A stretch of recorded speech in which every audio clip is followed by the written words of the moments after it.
Cordero de Dios, que quitas el pecado del mundo, ten piedad de nosotros, ten piedad de nosotros. El maestro se puso a enseñar otra vez junto al lago. Acudió tanta gente que tuvo que subirse a una barca. Se sentó, la gente se quedó en la orilla. Les enseñaba largo rato en parábolas, como lo solía hacer. Escuchen, salió el sembrador a sembrar. Algo cayó al borde del camino, vinieron los pájaros y se lo comieron. Otro poco cayó en terreno pedregoso, donde apenas tenía tierra. Como la tierra no era profunda, brotó, pero en cuanto salió el sol se abrasó y por falta de raíz se secó. Otro poco cayó entre las zarzas, crecieron las zarzas, lo ahogaron y no dio grano. El resto cayó en tierra buena, creció y dio grano y la cosecha fue del 30 o del 60 o del 100 por uno.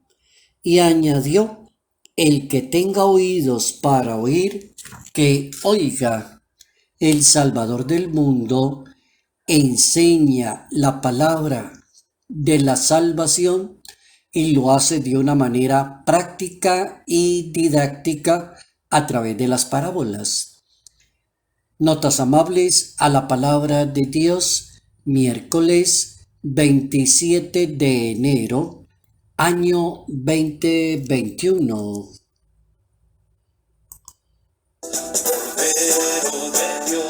Cordero de Dios, que quitas el pecado del mundo, danos la paz. Ese capítulo cuarto, Evangelio según San Marcos, versos 1 al 20, nos ubica ante la pedagogía de Jesús de Nazaret. Es bien interesante mirar la pedagogía del maestro para nosotros poderle aprender a él cuál será la mejor pedagogía para enseñar la palabra de Dios. Me imagino que si pudiésemos preguntarle a una buena cantidad de personas cuál cree usted que sea la mejor pedagogía para enseñar la palabra, la buena nueva, el evangelio, resultarán una buena cantidad de ideas. Por ejemplo, una persona puede decir una buena pedagogía es darle ejemplo a los demás y tiene la razón. Una buena pedagogía para enseñar la palabra de Dios es con el buen ejemplo. Y esa es una pedagogía de esas que nadie la puede debatir. El buen ejemplo de la persona, los buenos comportamientos, los buenos hábitos. Una buena pedagogía también puede ser una persona muy didáctica y muy práctica en su forma de hablar. Una persona que es didáctica para poner la gente a pensar. Una buena pedagogía es cuando las personas se quedan pensando ante la predicación y la manera de hablar de otra persona. Como quien dice, me puso a pensar y me puso a decidir. Una buena pedagogía también puede ser una parábola, porque una parábola en la Santa Biblia es una comparación y para armar una parábola hay cosas que son conocidas y visibles a la vida de las personas que uno les está hablando, por eso es parábola. Y esas cosas que son visibles, que la gente las puede contemplar, se hacen invisibles y desconocidas del reino de Dios. Entonces se unen las cosas conocidas, visibles, con las cosas que le dan explicación a las que son invisibles y desconocidas en el campo del reino de Dios. Eso, en pocas palabras, es una parábola. Como quien dice, yo le voy a contar una historia a usted, saque sus propias conclusiones. O el autor de la parábola le puede decir a la persona, el que tenga oídos que oiga, piense, medite lo que está escuchando y saque su propia conclusión. El camino para comprender una parábola se llama la búsqueda. Es decir, el maestro comenzó a contarle a la gente una parábola que se llama la parábola del sembrador. Y a medida que cuenta la parábola, le dicen trate de entender. El que tenga oídos, que oiga. Como para decirle, hay personas que no están interesadas. Si usted tiene buenos oídos, escuche. Si usted es bien humilde y quiere obedecer, obedezca. Si usted cree que este es el camino correcto, tómelo. La parábola no dice inmediatamente, sino que lleva a pensar y a descubrir la experiencia de la palabra de Dios. La experiencia en este caso de un sembrador lo pone a uno a pensar en un campesino, en una persona que se levanta tan temprano, en una persona que se va para la tierra, la visita, organiza sus cultivos, los revisa, está pendiente, es hora de la siembra, hay que estar pendiente, hay que estar atento a que hay animales que pueden dañar el cultivo. Está haciendo toda esa cantidad de experiencia. Es decir, la experiencia frente a una siembra puede tener muchas respuestas. La experiencia puede suscitar creatividad y participación. No es una doctrina, una parábola, sino que una parábola es para ser enseñada y ponerla a ser creativo y poner la gente a participar, a levantar la mano y decir a mí se me ocurre tal cosa.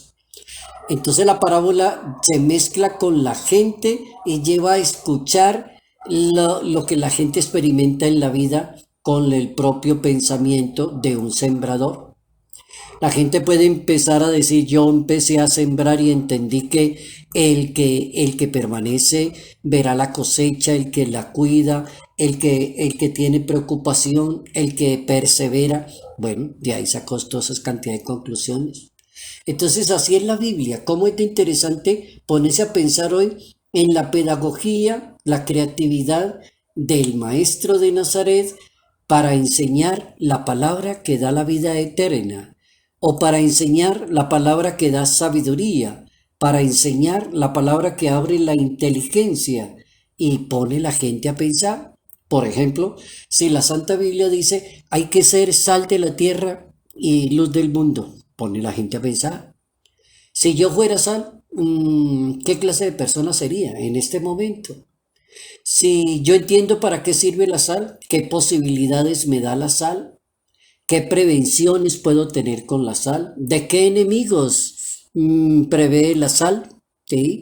Cosas que se pueden dañar, lastimar a las personas, ¿para qué sirve la sal? El Papa Francisco, un 14 de mayo del año 2014, en una homilía en la casa Santa Marta, el Santo Padre decía que Jesús explica a sus discípulos la abundancia de la palabra, de la semilla de Dios en su palabra.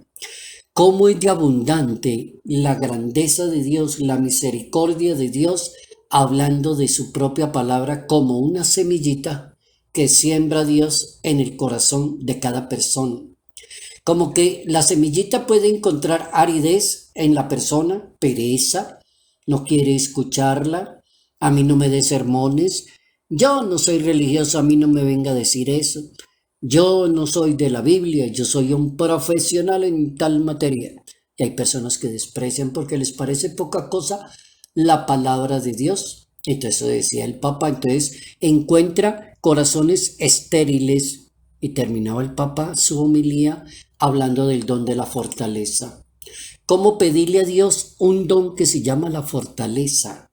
Para que libere a la persona de la tibieza, de la incertidumbre, de que la persona no quiere poner en práctica la palabra de su Señor. No quiere ajustarse a la palabra de su Señor. Bien interesante el Papa Francisco, colocando allí un don que se llama de la fortaleza, que le permita a la persona trabajar la palabra, meditar la palabra, lectura orante de la palabra, darle el tiempo necesario a la palabra. Por eso es tan importante. San Juan Crisóstomo, considerado el más famoso orador que ha tenido la Iglesia Católica, San Juan Crisóstomo, patrono de los predicadores, nombrado por el Papa San Pío X, y San Juan Crisóstomo recibe ese título en la Iglesia de ser el famoso orador de la Iglesia, el hombre de Crisóstomos, es decir, su nombre, el mote que le colocan a él, de la boca de oro, el hombre que tiene una boca de oro, un predicador formidable de la palabra de Dios. Ese San Juan Crisóstomo, hablando de la parábola del sembrador, decía el santo que cuatro cosas bien interesantes. La primera, el maestro dirige la palabra de una manera indistinta para todo el que la quiera recibir. Esa es la parábola del sembrador. Todo es para él, tiene posibilidades. Rico, pobre, inteligente, poco inteligente, para todo el mundo es la palabra. Decía San Juan Crisóstomo, no hace distinción en los terrenos, sino que siembra en todas las direcciones, entre rico, pobre, sabio, incluso escribe tonto, negligente, aplicado, valiente, cobarde. Dice el santo, se dirige a todos y a pesar de que conoce el porvenir, por su parte pone todo lo necesario de manera que la persona pueda aceptar la palabra, pueda entender la palabra. Como quien dice, Dios se la juega con toda clase de personas, con toda clase de terrenos, hasta con la persona que diga yo no creo en Dios, soy un ateo, o la persona que diga yo soy un agnóstico. Entonces a mí no me venga a hablar de la palabra, con eso también se la juega. Bien interesante el don de enseñar de una parábola, la pedagogía, cómo se le puede llegar a muchas personas. El Santo Padre Emérito Benedicto XVI, en un Ángelus del 15 de noviembre del año 2009, decía el Santo Padre, Cristo se compara con el sembrador y explica que la semilla es la palabra y quienes oyen la palabra y la acogen darán mucho fruto. El que acoja la palabra dará mucho fruto. Eso es un buen secreto. El que escuche, el que la acoja, el que sea humilde, el que diga sí, la palabra es la que tiene la razón no la tengo yo. Decía el Papa Emérito, va a dar mucho fruto, porque la palabra lleva en sí una semilla que se llama eternidad, dijo el Papa. Una semilla que se llama eternidad. Y si la persona logra llevar una vida buena, animada por la caridad, producirá mucho fruto en la tierra, decía el Papa Emérito. Si logra con esa misma palabra llevar una vida buena, animada por la caridad, tendrá mucho fruto. Como es de importante aprender a explicar la palabra de Dios de una manera muy práctica para que toque a cualquier tipo de persona y lo ponga a pensar. Te quitas el pecado del mundo, ten piedad de nosotros. Salud, paz y bendición en el nombre del Padre, del Hijo y del Espíritu Santo. Padre Jairo Yate Ramírez, Arquidiócesis de Ibagué,